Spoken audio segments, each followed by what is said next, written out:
time whereby our country remembers and celebrates the accomplishments and culture of African Americans. President Gerald Ford officially recognized Black History Month in 1976, calling upon the public to seize the opportunity to honor the too often neglected accomplishments of Black Americans in every area of endeavor throughout our country.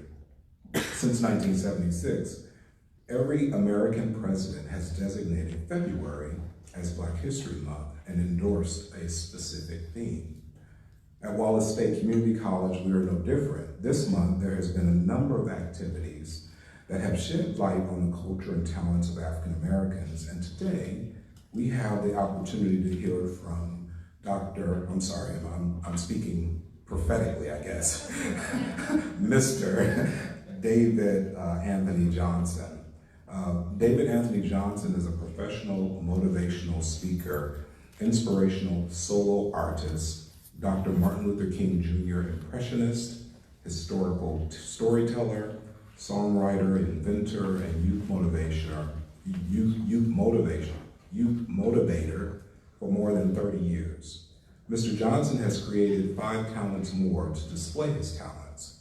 He uses his talents to inspire others to use their talents positively, this morning, to make a difference in our communities. It's been a long week, so bear with me, please. David has performed for and has shared the stage with civil rights activists such as the late Rosa Parks, Mr. Johnny L. Cochran, and Miss Maya Angelou, just to name a few. David was raised by his great-grandmother, his mother, and aunt to realize that God had given him special gifts and talents. They also instilled in him the importance of honoring God with those gifts and talents by helping others to realize their gifts and talents. David uses his great-grandmother as his biggest inspiration. She was a daughter of a Tennessee slave and taught David the importance of loving his brothers and sisters of all races and all walks of life. Growing up, he always saw her helping people in many ways at church, in their neighborhood, and their community. She inspired David to learn Dr. Martin Luther King's speeches because she said that she admired him for giving up his life for the cause of love to free his brothers and sisters of all races. David is an alumnus of my alma mater, Oakwood University in Hanceville, Alabama, where he received his bachelor's degree in church leadership. David currently resides in my hometown of Los Angeles, California, and David is married to his wife, Karina, and together they have 3 children. I did not know David before this. Today was our first time actually meeting, and I heard him probably 10 years ago at another institution, and I was captivated and just in awe by someone who really took us back in time. And I remember closing my eyes for just a moment. I generally don't close my eyes in settings where I'm listening to someone speak, unless it's like a church or something. And I felt like Dr. King was in the room. It was the weirdest thing I ever experienced. In a good way though, in a good way. And I'm hoping that today you will be inspired by what he has to share with us, and you will be able to take on some of the values and principles he's going to teach us. So let's bring Mr. Johnson on and give him a warm Wallace State welcome.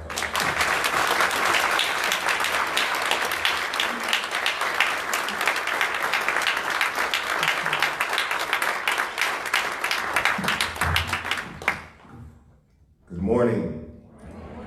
It is indeed a pleasure to be up here and be standing in front of you this morning. I want to thank the President for allowing this time to come, and it's very nice to have met you, and I heard some great things about you, and Dr. Smith was saying some outstanding things about you on the drive here. That's a true story. So I just want to say thank you, and it's great to have met you, and all those who I've met this morning. You were very kind. I just say thank you. want to say thank you to Dr. Smith for extending the hand of invitation. He has been so very kind to me putting this together and even getting me other engagements. So I just want to thank him. And I want to take this time for you guys to put your hands together for your president and also for Dr. Smith as well. Thank you.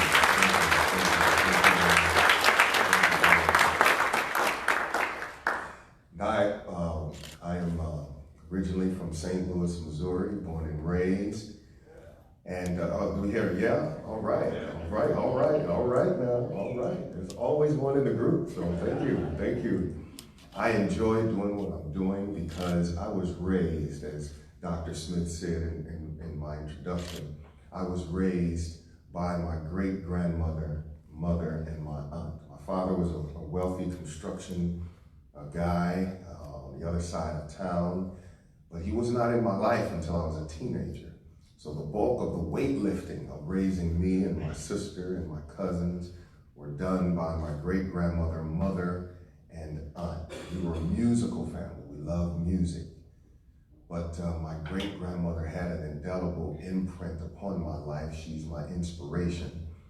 All the praise and the honor that I have goes to the Most High, because without him I am nothing, but with him I can do all things but fail. I just want to say that. And she loved him, and she loved people. Her name was Frankie Lenny Lee Williams Perry. She was born July 31st, 1902 in Brownsville, Tennessee. She would tell me that I was always pronouncing it wrong. It's Brownsville. Brownsville, Tennessee is how she said it. And her husband, my great-grandmother, my step-great-grandfather, hoboed, say that again, hoboed. I think I'm gonna say it one more time. Hoboed up to St. Louis. And in 1926, he sent for my great-grandmother and my grandmother to St. Louis, and that's how we were born in St. Louis years later. But my great-grandmother, I'm gonna step over here.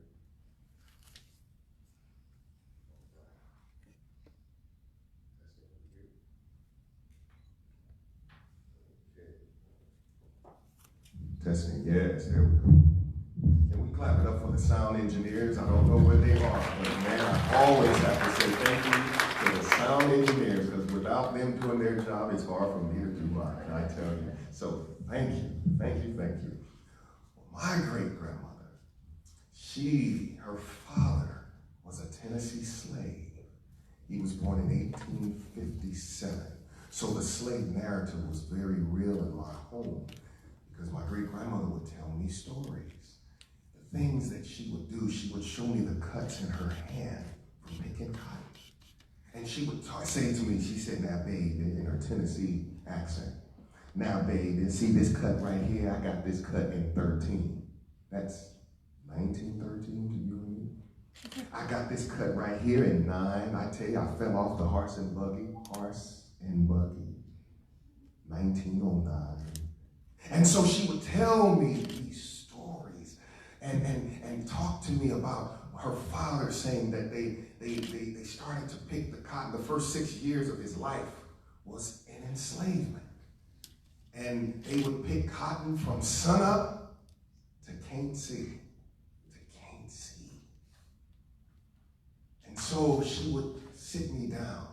And she would sit down in her rocking chair next to this big window. She would always tell me, David, when an old person dies, a library dies with them. So you make sure you get as much information from an old person as you can. Because when they're gone, they're gone. And the history books don't always tell the true story. So I said, so Mom, I can ask you a lot of questions until it gets too personal. I tell you, go on outside and go play with your friends. Stop being in grown folks' business. She told me I was always in grown folks' business. But I wanted to get stories. And my siblings and my cousins always wanted to be outside playing, and I had my share of that. But I was so close to my great-grandmother. And she made me have this love and compassion and affinity towards seniors. I love me some seniors, I do. And I love to just sit back and listen to their story. Because I tell you, there's a library, there's an encyclopedia there. And so my great-grandmother would sit down in front of the window, and she would get in the rocking chair, and I knew it was story time because she would do something, as a 5-year-old, she would do something really weird. She would go in the drawer, and she would get, not a toothpick, not a bobby pin, but she would get a safety pin and pick her teeth. I said, they don't make them like that anymore. Only Tennessee people must do stuff like that. I'm only 5 now. And she would pick her teeth. And she would rock back and forth. And I knew I had to get my uncle's little chair from when he was a little boy and scoot up because I know a story's coming. Maybe 2, maybe 3. And I wanted to be there to listen because I knew I had to tell somebody these stories. And as she's picking her teeth, then I can see her waxing poetic. And then she would just say, David, you know there was 3 Moseses. That's how she said it. I said, 3. I said, well, did he have a cousin? And she said, name me the first Moses. And I said, well, Moses in the Bible. He was used by God to lead his people out of Egypt, bondage, through the Red Sea, on toward the wilderness, to the promised land. She said, you've spoken correctly. But then there was the second Moses. Do you know the second Moses? I said, no, Mama, I called her Mama. I said, I don't believe I do. She said, well, scoot up, son. Boy, I will tell you about the second and third Moses. And she picked her teeth. I did say, oh, Mama, wait. So I went in the same drawer and got a safety pin. And blood was coming out. She said, you're so silly, boy. Put that in your face. You know? And then I'd listen to the rest of the story. And then as I listened, she'd tell me, now, David, to introduce this second Moses, I want you to pay attention because I'm going to sing these songs. And I'm going to sing them for a reason because I'm going to teach you something. And I want you to share everything that I'm telling you. Because one day, child, I'm going to be dead and gone. And I want you to remind people there was 3 Moses. The second Moses, well, so she started singing. Beautiful soprano voice. And she would say, let us break bread together on our knees. Let us break bread together on our knees. When I fall on my knees with my face to the rising sun, oh Lord, have mercy on me. She's rocking and singing. She goes to another song. Gonna lay down my burdens down by the riverside, down by the riverside, down by the riverside. I'm gonna lay down my burdens down by the riverside to study war no more. Well, I ain't gonna study war no more. Ain't gonna study war no more. Study war no more, my Lord. I ain't gonna study war no more. I ain't gonna study war no more. I ain't gonna study war no more. Go to another song. Well, I'm on my way to the Canaan land. Yes, I'm on my way to the Canaan land. I'm on my way, Lord, to the Canaan land. Oh, yes, I'm on my way. Praise the good Lord. Said I'm Praise the good Lord, I'm on my way. Praise the good Lord, I'm on my way. There was yet another. Wade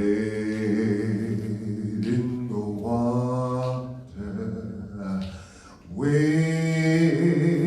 in the water, children, wade in the water.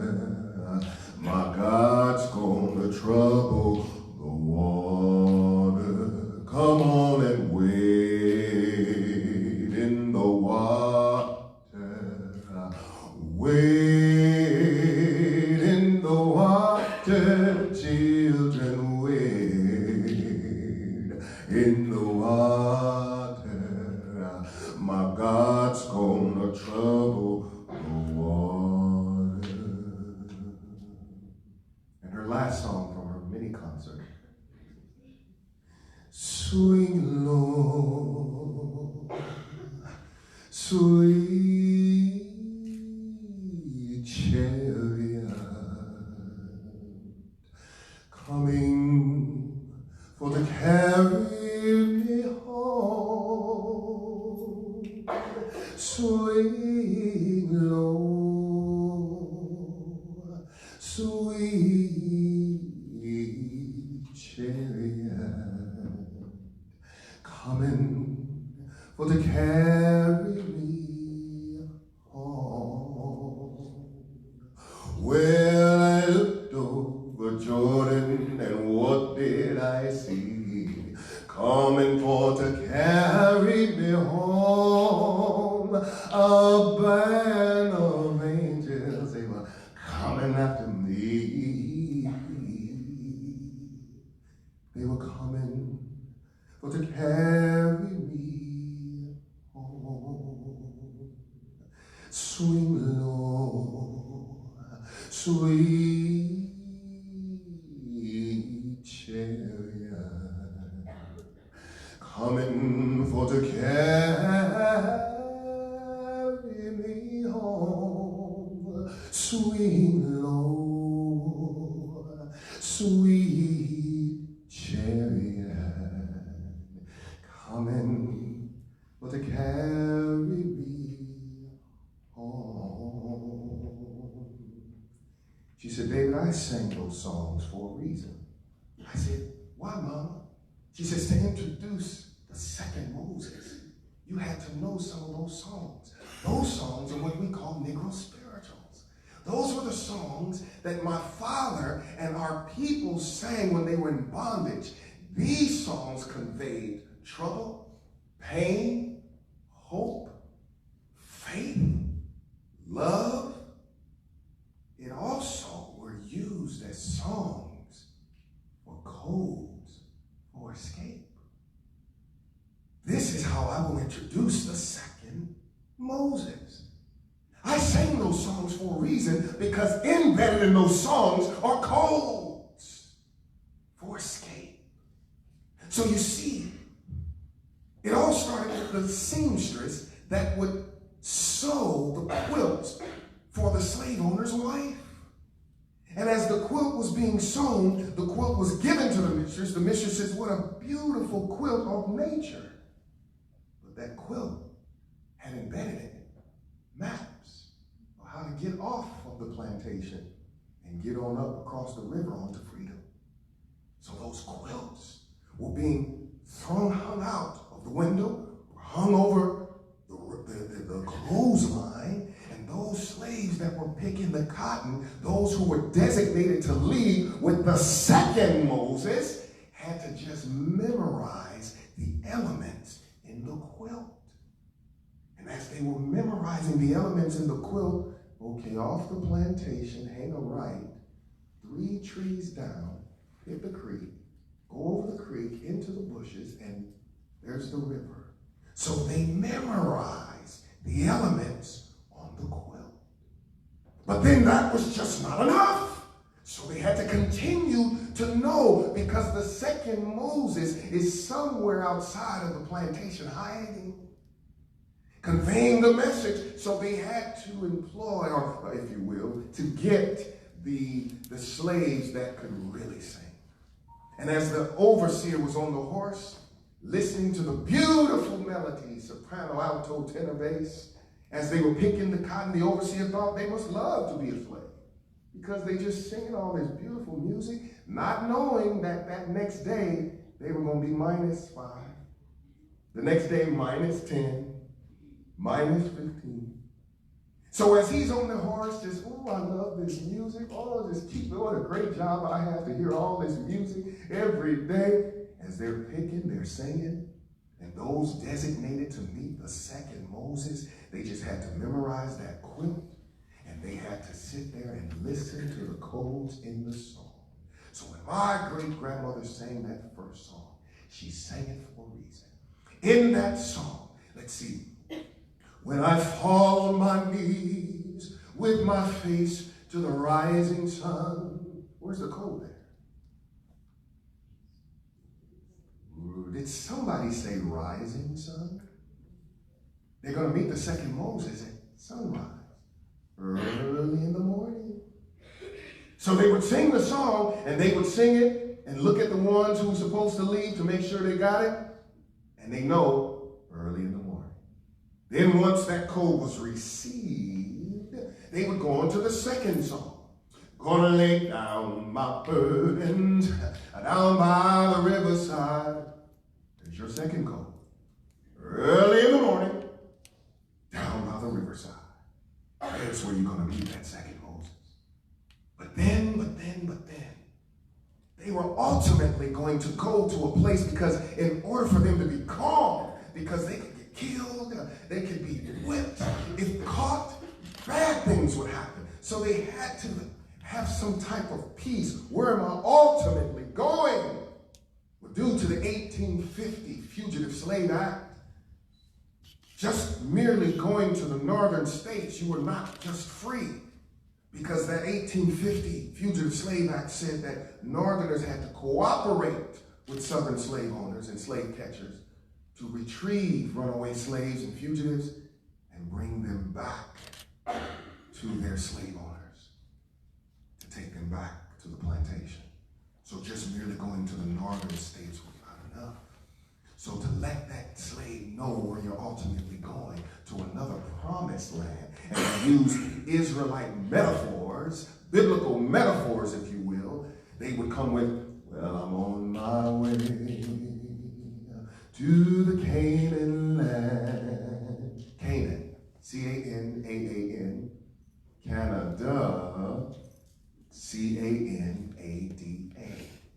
They were going to Canada. So they would sing that song. So early in the morning, by the riverside, you're going to Canada. But what about those who had escaped and those slaves went to the slave owner and told them they're out there running? And they were running and running, and the bloodhounds were coming, and the horses and the overseers to track them down. What do? They just sang more from their diaphragm and projected their voice as they were singing on the plantation. And they would say, wade in the water, children, wade in the water. Get in the water so that the bloodhounds can't pick up your scent. So they would listen, and they would stop by the creek, get in the creek, hold their breath. And they would wait until danger had passed. And then they would get out and continue to run, memorizing the elements in the quilt. Also at night being led by that North Star all the way to the edge of a river. And when they got to the river, they couldn't swim. But they realized that rather than spend one more day in enslavement, I'd rather die trying to swim and even drown, but at least I will be free. So just as they contemplating jumping into those billows, they looked over Jordan, and what did they see? Well, that Jordan was the Ohio River. And what did they see? A band of angels coming after me. That band of angels was a canoe, which was the chariot. Swing low meant come in closer because I can't swim. Come in closer in the little canoe. And the band of angels was Harriet Tubman and her 2 helpers. Which she had a big gun too, just in case people thought this was a round trip, you know? So she said, yeah, this is a one-way ticket. If you scared, well, I'm gonna make you where you ain't gonna be scared no more. So they came in with the canoes, got that runaway, took them over the Ohio River, on their way to the northern state, ultimately to Canada. She said, David, and the one that was on the canoe was Mrs. Harriet Tubman, the second Moses. She also freed her people. She made 13 successful trips from the south to the north, financially aided by William Steele, a free black man who was the head of the Vigilance Committee in Philadelphia, and also a white man, Thomas Garrett. The both of them helped finance her missions for shoes, food, clothing. Both black and white working together for the cause of love to free their enslaved brothers and sisters. The Underground Railroad, Negro spirituals used as codes for escape. My great-grandmother told me, never forget. But David, there was a third Moses. I said, Mama, a third Moses? Who could be the third Moses? She says, well, David, you know, every day after church, I play this album. And in those days, those of you could remember, the record players were big and long. You lifted it up, and there was a record player part. If you had a little bit more money, there would be a cassette part. If you had a little bit more cheese, there would be an 8-track part. You would have all 3. You really flossing, you know. And you had the 78s and the 45s. Who remembers that? Does anybody out there remember? Am I speaking a foreign language? I know I'm giving up my age, but those were the good days, I tell you. And my great-grandmother after church, I can remember very vividly. I would be about 5 years old, and I was haunted by this third Moses. And because this was about 5 years after his death. I was 5 years old, and I can remember we would go to the grocery store, and I was pushing the cart because I wanted my great-grandmother to know I was a big boy. I could push the cart was big, you know, pushing the cart.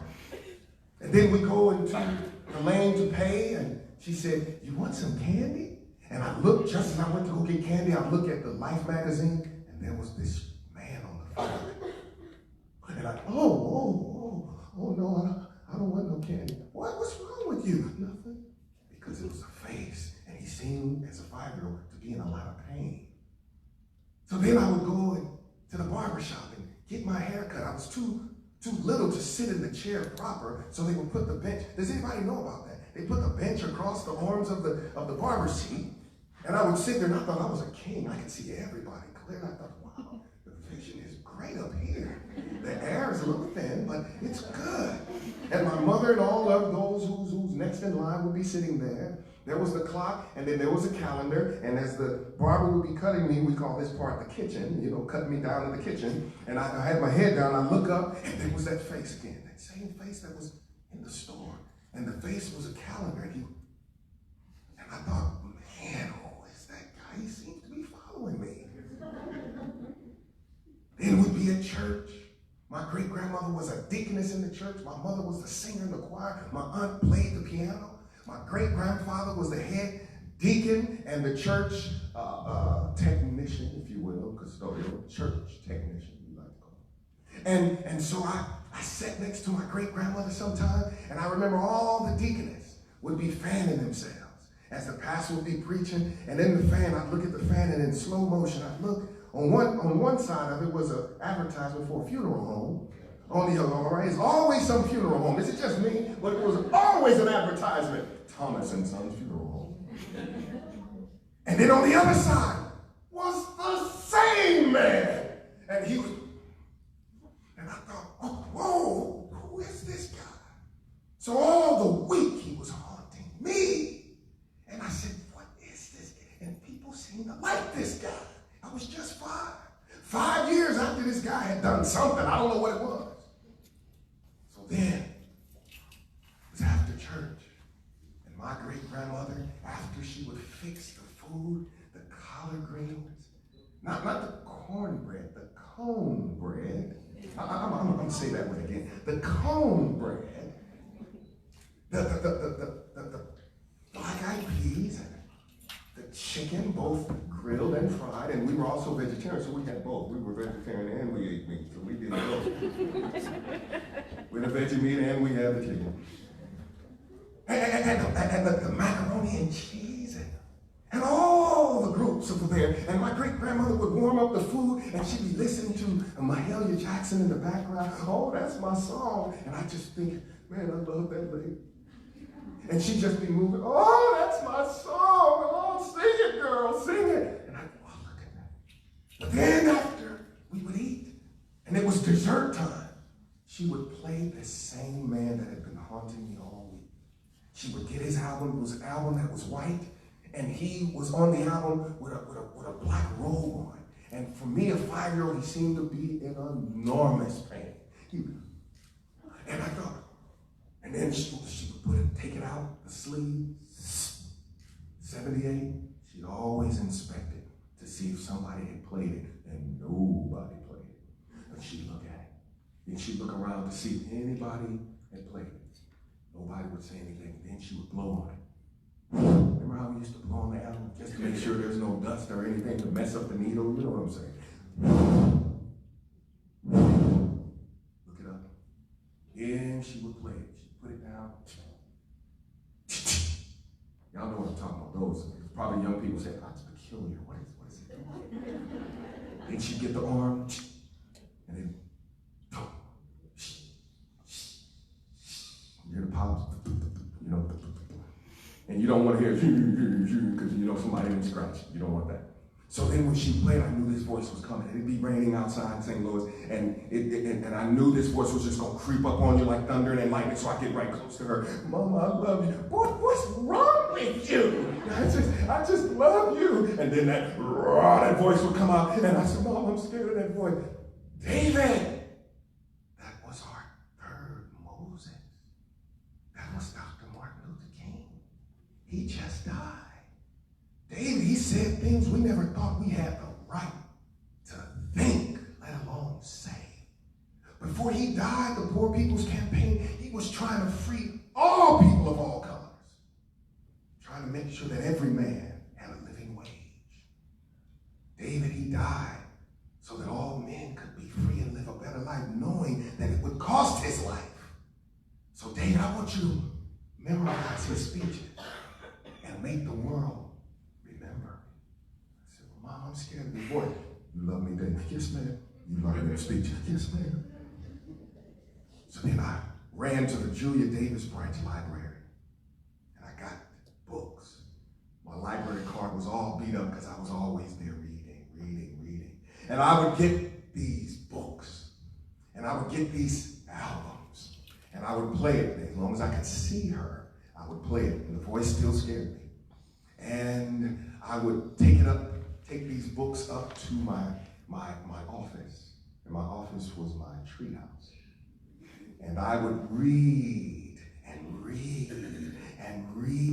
I would see this beautiful middle-aged lady getting fingerprinted by a cop, and her name was Mrs. Rosa Parks.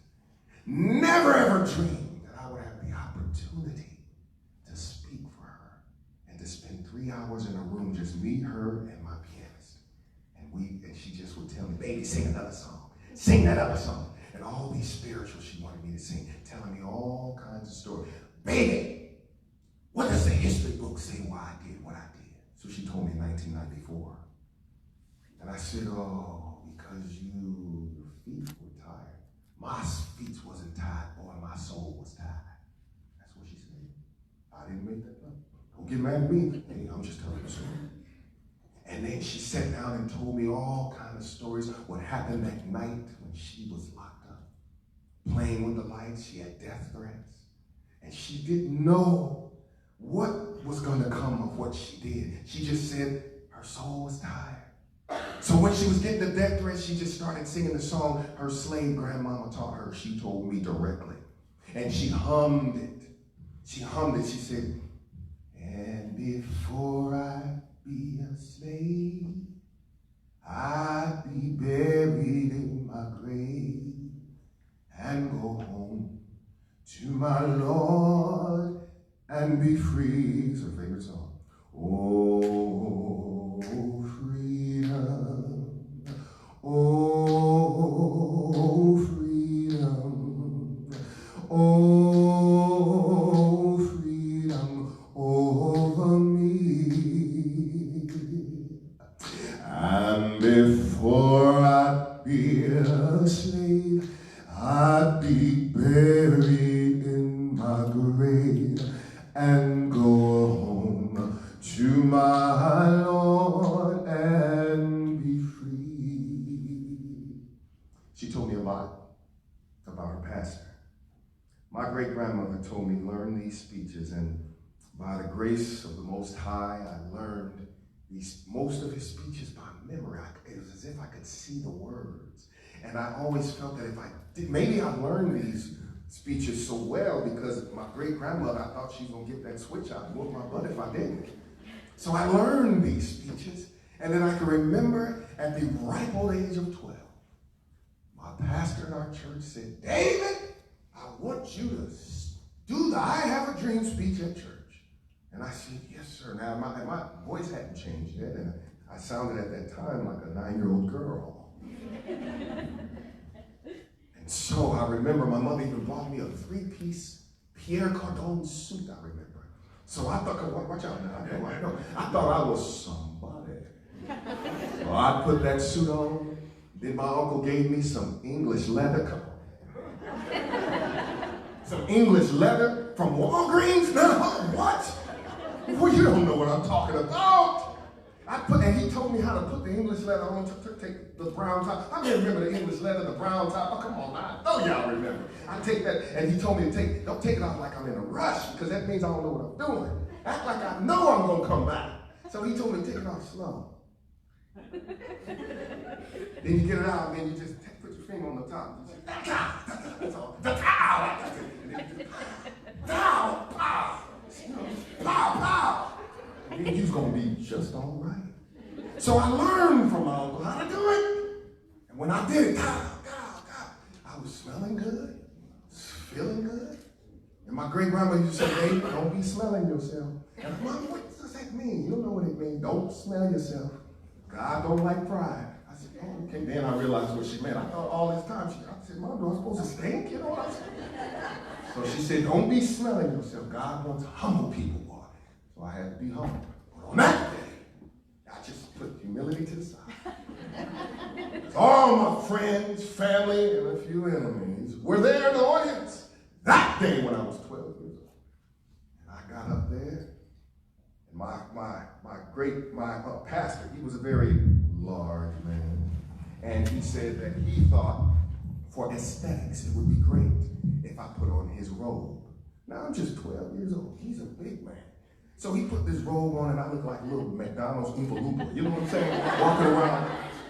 Couldn't even see my suit. Now, you know, that's too much. I wasn't paid too much for that suit.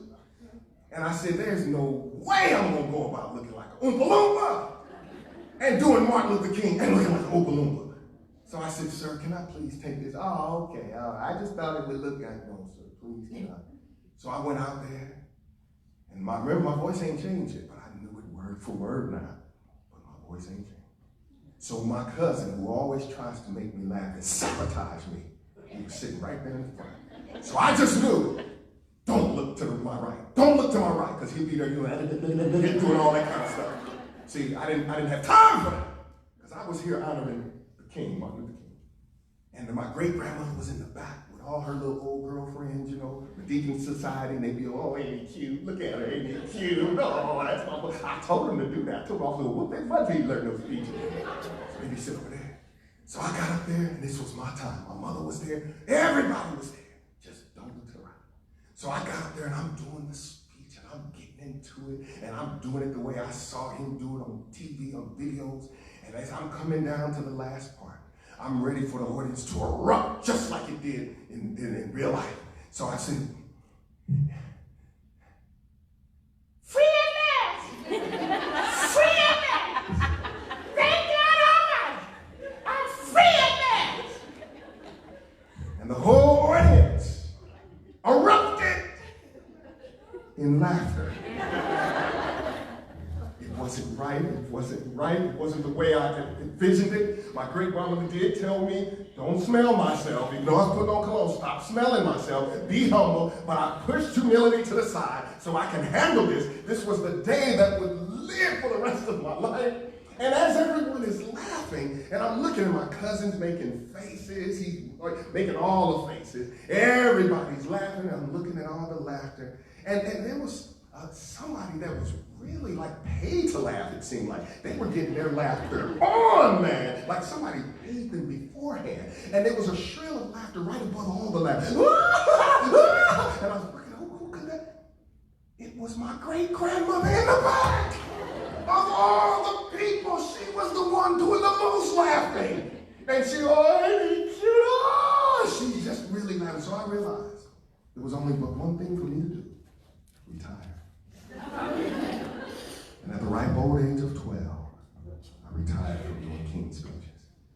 And I told everyone, no more. That was it. This was my day. I took my Pierre Cardone suit and I wanted to sell it. My mother said that will never happen. And I repented that I ever learned the speeches, because the very woman that struck fear into me was the very one that was leading the course of laughter. So the next day was a Sunday.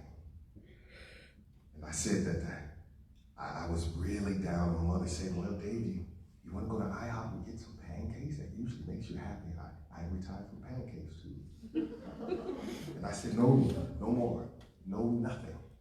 And I just wanted to be depressed. So my aunt, on Sunday, she worked at the KETC Channel 9 station. And it's PBS. And her job was to be behind the cameras to work with the credits. So she had told my mom to bring me to her job, which was way out. We drove way out. She said, David, I know they laughed at you, but you did a great job. Your memory is great. I said, but my voice is just not there. Well, God will work on it. That's for you to do. God will bless you. So I said, oh, okay. All right. So she gave me these Eyes on the Prize videotapes. And I started to learn Martin Luther King. And I started to imitate his voice, but I needed a little help. And so one day my voice started to change, to drop. And then I started really doing the speech, and I realized I'm going to unretire. And then I started to go different places, and the greatest was to be able to meet Mrs. Coretta King, and 2 years ago at Oakwood to speak in front of Dr. King's son. And I've been many places, and I thank the Lord, but I thank the Lord for inspiring my great-grandmother, my mother, and my aunt to raise me to love, not just to imitate a man, and that's how far it went, but to actually live that, to have that love in my heart for all of my brothers and sisters. That is what my great-grandmother said. She says, because David, I'm trying to go home to God, and there ain't going to be no hate there. And when we get home to God in heaven, there's going to be red or yellow, black, brown, and white. All are precious in his sight. Jesus loves the little children of the world. So David, I'm going to whoop your butt if you don't make it in. So she would threaten me. She going to whoop my butt if I don't make it into heaven. So I needed counsel when I was growing up. I'm telling you, I needed some counseling. Everything was laced when I'm going to whoop your butt. So I had to learn these speeches, and I got to get there to see her, or else I would get a whooping. So the key is I gotta love my brothers and sisters. That's why I love the King, because he was about love, and that's what will save us. So Dr. King was speaking to his congregation. My great aunt told me, my father's sister told me, I went to her house when I was 9 years old, and she said, David, I have a surprise for you. And I said, what is it? She says, well, you go up to the attic, you look in the Foot Locker, and there's something for you. I'm 9 years old. I go up there and I look, and there was an obituary there. And on the obituary it said April 9th, 1968, and it had Martin Luther King's face on it. She said, David, 9 years ago, I drove down from St. Louis to attend Martin Luther King's funeral. And do you know he preached his own eulogy? And I knew my great aunt was getting up in age, you know. And I knew maybe she forgot that when you die, you can't sing or talk or make people laugh, make faces, you know, like you can't do anything. You especially can't speak at your own funeral. So I thought she must be in great error. She said, you think because I'm old, I don't know what I'm talking about, right? I said, well, I know I got to obey my elders, because in those days, they hit you right upside your head. And I had many of those, so I knew to get out of arm's length so that when I said that, she wouldn't come upside my head.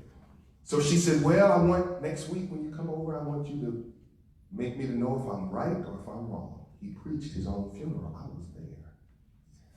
What is she talking about?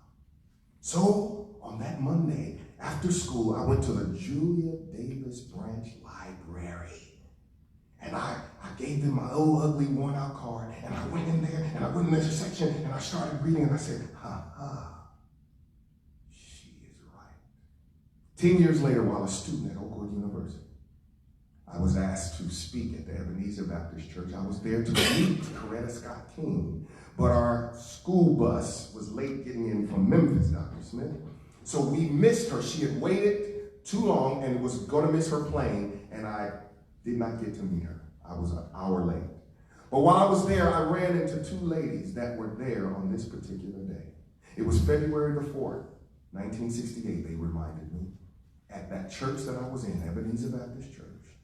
They took me to the sanctuary, and I looked in the sanctuary. They said, there he was, my pastor, standing right there. And he got up, and it was a beautiful Sunday morning. He preached a beautiful sermon called The Drum Major Instinct. And in that sermon, he talked about how everyone ascribes greatness by being first. But he tried to reorder the whole priority by saying, true greatness comes by serving. True greatness comes by loving your brother and helping him even unto death. That's true greatness. And they said, but child, at the end of his sermon, he started talking about his own death.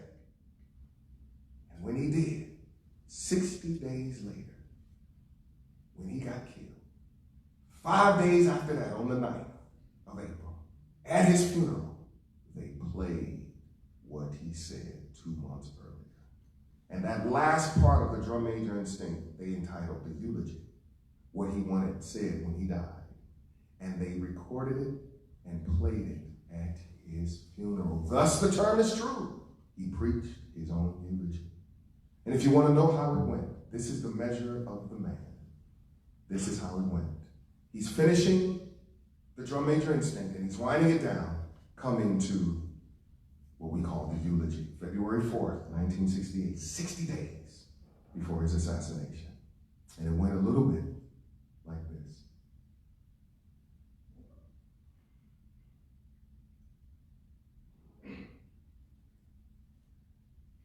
You know, I guess we all think realistically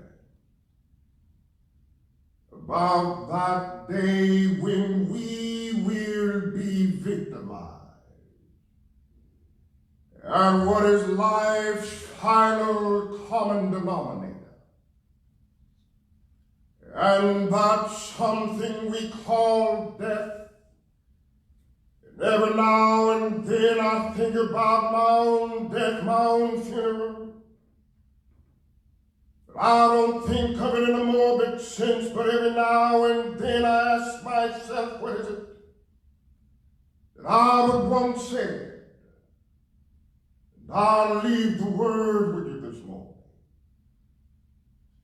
If any of you are around when I have to meet my day, I don't want a long funeral.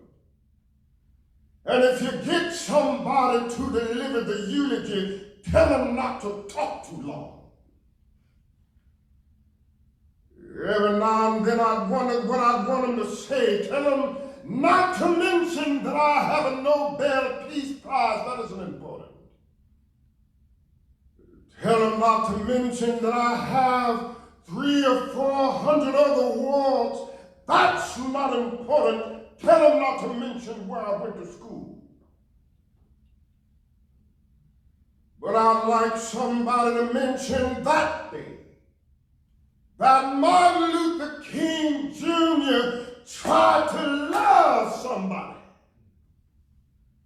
Like for somebody to say on that day that I did try to feed the hungry. Like for somebody to say that day that I did try to be right on the war question. Like for somebody to say that day that I did try in my life to visit those who were in prison. Like for somebody to say on that day that I did try in my life to clothe those who were naked. Like for somebody to say on that day that I tried to love and serve humanity. Yes, if you want to say that I was a drum major, say that I was a drum major for justice. Say that I was a drum major for peace, that I was a drum major for righteousness. And all of the other shallow things would not matter. Won't have any money to leave behind. I won't have none of the fine and luxurious things of life to leave behind. I just want to leave a committed life behind. And that's all I want to say. If I can help somebody, as I pass along, if I can cheer somebody with a word of song, if I could show somebody he's traveling wrong, then my living will not be in vain. Or if I could do my duty as a Christian, bring salvation to a world once wrong, if I could spread the message as the Master taught, then my living will not be in vain. 2 months later, he was killed.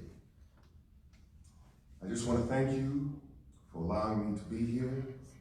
Again, you were a great audience. To God be all the glory, and may you be blessed. Thank you very much.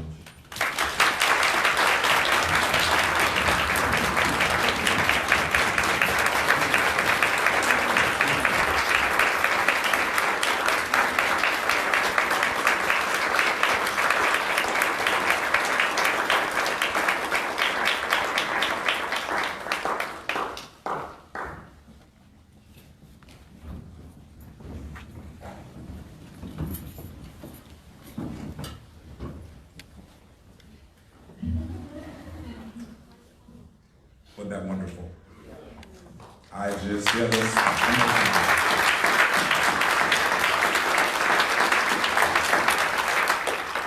you know, if you could just say a little more, I would be really blessed, but I'm teasing. We want to thank you so much for sharing with us your history, our history, our history. And as we honor the accomplishments of African Americans and the struggle through slavery and through civil rights, I mean, you masterfully walked us through that journey, and we want to say thank you. Thank you all for coming. We appreciate your support as we continue to celebrate Black History Month. Enjoy the rest of the day. Mr. Johnson will be here in the front if you want to come by, shake his hand, take a picture. He'll be more than happy to do that. So he'll stick around for about 15 minutes. Thank you again.